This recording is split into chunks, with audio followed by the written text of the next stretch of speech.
Well, good day and welcome to you. It is Monday, May the 9th. I hope you're having a wonderful day wherever you happen to be. My name is Gary Willing. I want to welcome you to Search for Signs and just point out, if you want to know more about this information, I hope you gather as much information as you can to see if there's any truth to it for yourself. You can do it however you want to do it, but I have included some websites and links to those websites that have a lot of really good background information about this, topic, what we talk about here, that might help you to understand this information better for yourself, and then you can see if there's anything to this for you or not. So hopefully you'll look into it.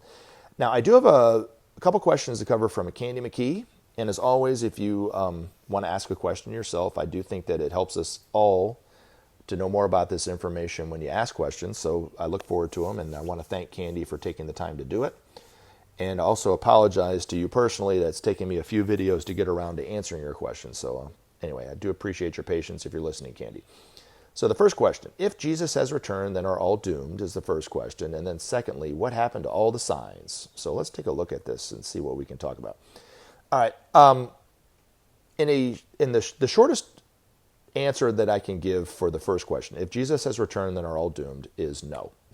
So if you know me, or if you've at least listened to a video or two that I put up, you know I don't answer questions with a single word. I try to elaborate on it in some way. So anyway, what's my longer answer to that is I think that people who think that or ask those questions are misinterpreting their own scriptures. I also don't think it's your fault that you're misinterpreting your own scriptures, because it is a common theme amongst the Christian churches that Jesus is coming back when the world is going to end. But I think they're just misinterpreting what John wrote in there. Now, there is some things written in there, too, that I think that people put in there over the history that the Bible was written down that maybe John didn't say. But even then, if you kind of look at it, I can see why people misinterpret it. But, I think it's a misinterpretation of your own scriptures. So I don't think John was talking about the end of the world. I think he was talking about a transitional time between one time and another, between one cosmic age, the age of Pisces, and the new cosmic age, which we're headed into, the age of Aquarius. Now, a longer part of the answer would be, Maitreya once said, as man so relates to man, does man relate to God. Krishnamurti asked a question like this: who created whom? Did God create man, or did man create God? Now, if you're a fundamentalist Christian and you're listening to this, what I said about what Maitreya said, you would say, there's no truth to that. If you listened to what Krishnamurti asked, you might even say that's blasphemy. Now, I don't think Krishnamurti was talking about the God of all creation and what's manifested and what's unmanifested, conscious and unconscious, of all creation, that we really can't describe, because any description that we put on it, it's beyond that. Our viewpoint is very, very tiny, almost microscopic. Now, I do think that as we start to grow and our divinity starts to manifest, we start to experience and see more of that universe. But even then, it's still tiny, relatively speaking. But we know more about the universe than a dog or a fish. An animal knows more about the universe than a plant. A plant knows more about the universe somewhat than the minerals of the planet. And these masters know slightly more, which from our perspective seems like a lot, more about the universe than we do. But there are beings above even Maitreya and these masters and so forth that know more about the universe than they do. It's a never-ending process, first of all. So when Krishnamurti asked that question, he wasn't talking about the sum total of all of what is and what isn't, that which we would call God. He was talking about the belief, which when you speak to a person one-on-one, when they're talking about God, they're talking about belief, really. They really have no idea what the truth is, even though they might think they know the truth. They really don't. But to take a look at it, kind of what Maitreya said, as man so relates to man, does man relate to God? And what Krishnamurti asked Who created whom? God create man, or did man create God? If you look at it like that, and you really inquire about it, and you really study it, and you look even at history of groups throughout history, it's true. Let's just take the Native Americans. They're a good example to look at. They had their own gods. They were hunters. They were warriors. Their gods were hunters and warriors. When they prayed to their god, they prayed to them to for a hunt, a good hunt, or to win a battle, and so forth. Perhaps they prayed to the sun that their crops will be plentiful this year, so they can all eat, and so forth. Most people in the United States don't pray to a god that's a hunter, because they're not hunters. They just go to the grocery store and get the food and come home. You know what I mean? Now, if you're a fundamentalist Christian and you're like, oh, my God's the real God. We don't do that. My God, the God of the Bible, Jesus, that's it. Well, let's just take a look at that. Let's just peel back the onion, or unpack it, as they like to say. Let's just unpack this belief and see what's going on. The last time I read a statistic about how many Christians there are on the world, it was about 1 in 7. So about a billion people, a little over a billion people, identify with being a Christian. If we could somehow interview each one of those people, they would all have a different view of what Jesus is, how he looked, his role in their life, his attitude toward other people, everything would be totally different, but it would be based on how that person is. So if you're an intolerant person who's very critical of other people, your Jesus and the Jesus that's coming back is going to be a very intolerant person and very critical of other people. I'd also be willing to lay money on it that their Jesus is not very critical of them and not very intolerant of them. They somehow got it right. They stumbled across the truth. They were in the dark, and they found the real Jesus. Everyone else's Jesus is wrong. Is probably the way that they see it. And that if you don't agree with what they think, then you're going to go to hell. Your God's going to judge them, and you're going to hell for all eternity. It's an oversimplified way of looking at it, but that's pretty much the way they look at it. And unfortunately, I have to deal with people like that because I put videos up the way that I put up. But and they comment all the time in that way. Now, if you take my mother, who identifies with being a Christian, she sees that Jesus is the only true Son of God, that eventually one day, maybe possibly in her life, but probably not, he's going to come back at some point. That's my mother's view.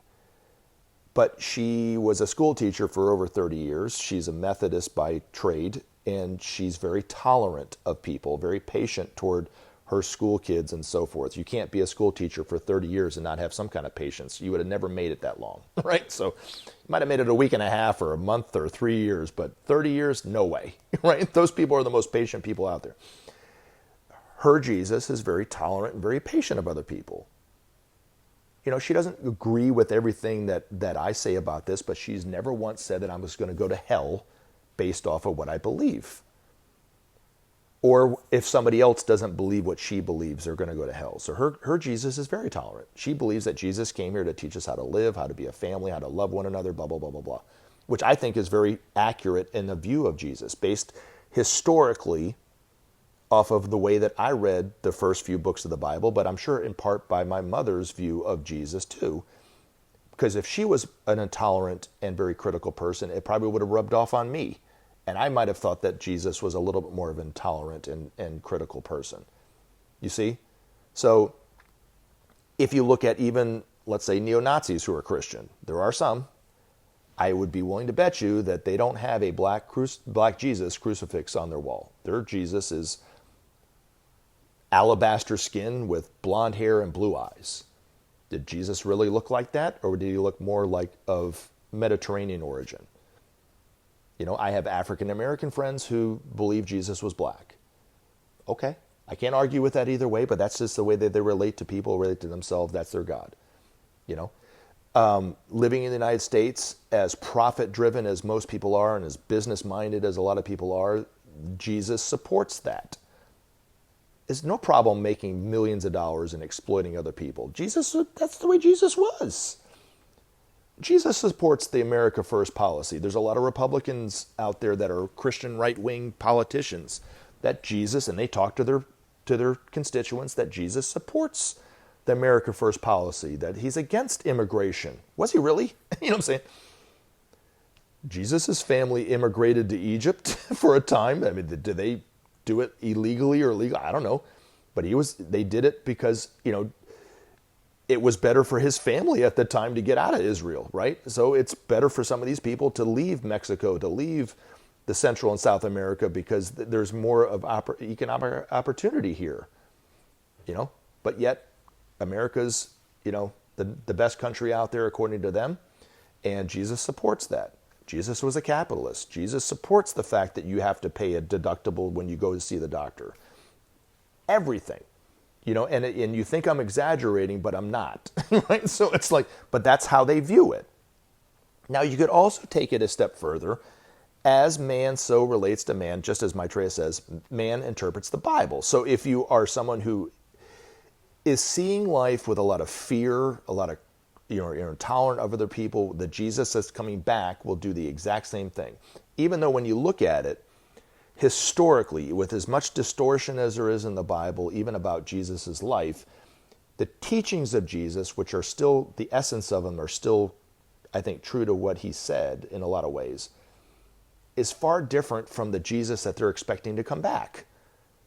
Jesus was a simple man. He was a son of a carpenter. When he went into Jerusalem on the last Passover, he rode a donkey. He didn't ride a horse like they were thinking the Messiah was going to do with this fiery sword and drive away the Romans, like some of the zealots wanted him to do. He talked about loving them peacefully. They couldn't stand it. They thought he was evil for thinking that. But yet now people expect the clouds to open up and Jesus to come back and confirm their beliefs in that way. Is the teacher really going to do that? Now, I was raised with a mother, like I said, that was Christian but very tolerant. But when I first read Benjamin Creme's book, Maitreya's Mission, Volume 2, it was a revelation to me that the other religious groups were awaiting a teacher to come back. The Muslims were waiting the Mahdi. The Hindus were waiting the Kalki avatar or Sri Krishna. The Buddhists were waiting the fifth Buddha. I knew that the Jews were waiting for the Messiah, but I just took it on face value that they missed him the first time, and Jesus would eventually come back. But it was a revelation for me. And then when I started digging a little further, like I suggest people to do, I started to see that in each one of the religious groups within their text were very similar teachings. In fact, they were so similar, they were almost the same. They maybe worded it differently, but the truths were the same that they were talking about. One very clear example was the truth of the law of cause and effect that Jesus talked about. What you sow shall you reap. It's written in the Hindu Bible, in the Hindu Bhagavad Gita. It's written in the Quran. It's written in the Buddhist texts, and it's even written in the Old Testament. An eye for an eye and a tooth for a tooth. Totally misinterpreted to mean that you can exact revenge on somebody that hurt you, but they were talking about the law of cause and effect. You knock out somebody's tooth, your tooth's going to get knocked out. You pluck somebody's eye, sooner or later, maybe not in this life, but in the next life, you're going to be walking around with one eye because of that. And Jesus took it a step further and talked about the need to live harmlessly within that law. That's why he said what he said. That's why he even said, those who live by the sword shall die by the sword. If you are a violent person, eventually violence will come back to you. There's no way around it. That's why it's better to live harmlessly. So if you don't want violence coming back on you, that's the best way to do it. So that's why I think that people are misinterpreting it. Now, that the two ages, let me just finish up this question with the two ages that we're going into, is it's not the end of the world, but it's the end of the last 2,500 years, the age of Pisces, which if we could go back 2,500 years ago, the quality of thinking of the average person was they were very herd mentality. They had no idea of the concept of individuality. They didn't think for themselves. They never had the thought, be the best, or I think, therefore I am, or anything like that. They had no idea, or, be the best person you can, I mean, whatever the thoughts we have about individuality, they had no thought like that. But over the last 2,000 years, that quality of that energy gave us what we're at today. The problem is we're living in a world of 7 or so billion individuals who don't consider other people's viewpoint at all, don't look at them as having any kind of importance to them, look at anything that they do that harms the other person will eventually come back on us. Now, the other part of the puzzle is that we're moving into another age that's totally different from the age of Pisces, where the qualities of that energy are synthesis, brotherhood, cooperation, oneness, truth, of the need for justice, the need for peace, the need for sharing, those kind of things. Those are the qualities of this coming age, which right now the average humanity has no concept of those truths.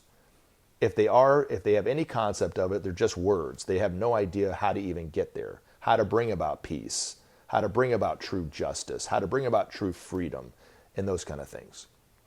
But 2,500 years from now, it'll be the way things are in the world.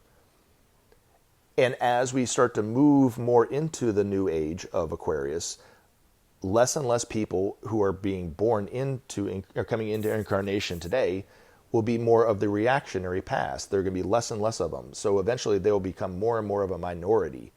And the majority of the people will be looking to bring about peace and oneness and justice and synthesis, because that's the new energy coming in. These masters and Maitreya are coming into the everyday world now to not only teach us that truth, to show us how to live within our, how to manifest that, but also how to create structures like political, economic, social structures, healthcare structures, educational structures, structures that we need to live in a peaceful society, but that are based off of that new energy. And if you look at the world today, every single one of the world leaders on the global stage are trying to fix the problems of the world based on the past. And it's not working. If it does work, it works for about a week and a half, and then it goes right back to the way it was. So if you look at the United States, they're throwing as much money into the economic problem as they possibly can, and it will cause the stock market to go up. People will get rich, but then it will go right back down again, because they're not doing what they need to be doing, which is looking at a new way of an economic structure, which is based off of sharing. If they could do that, it would become much more sustainable and much more even keel, and then people's needs will be met, and it won't be this huge swing up and then swing down. But they're trying to keep it to where they're on top and everybody else is on the bottom, but it's not going to work. It's going to eventually fail again. So anything that any world leader does that's not based off the principle of sharing will eventually fail. Anything that a world leader does, or a group or a nation does, that's not based on the need for peace will eventually fail and go back on them. It's just going to happen more and more and more and more and more. And that's why these masters and Maitreya are coming back to teach us that we can't do that anymore.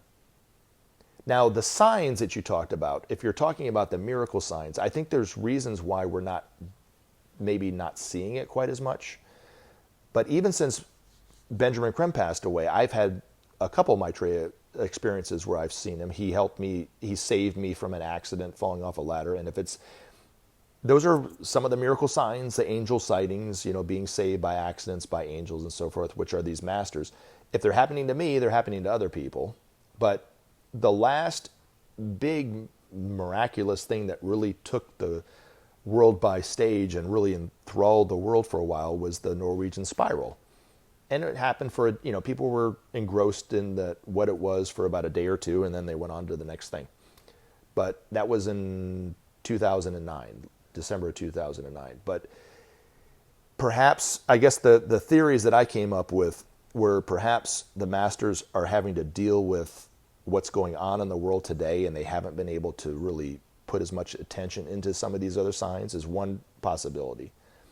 Even though we see, for those of us who know and have met these masters, think they have all the time and the resources and the energy, which is infinite, at their disposal, they still have to work within that time. So they can't do everything at all times, so they have to conserve their energy for certain things that are important. And right now we might be going through a period, which I think we are, that's taking more of their attention, where they have to focus on that and not so much on the miracles. That's one theory.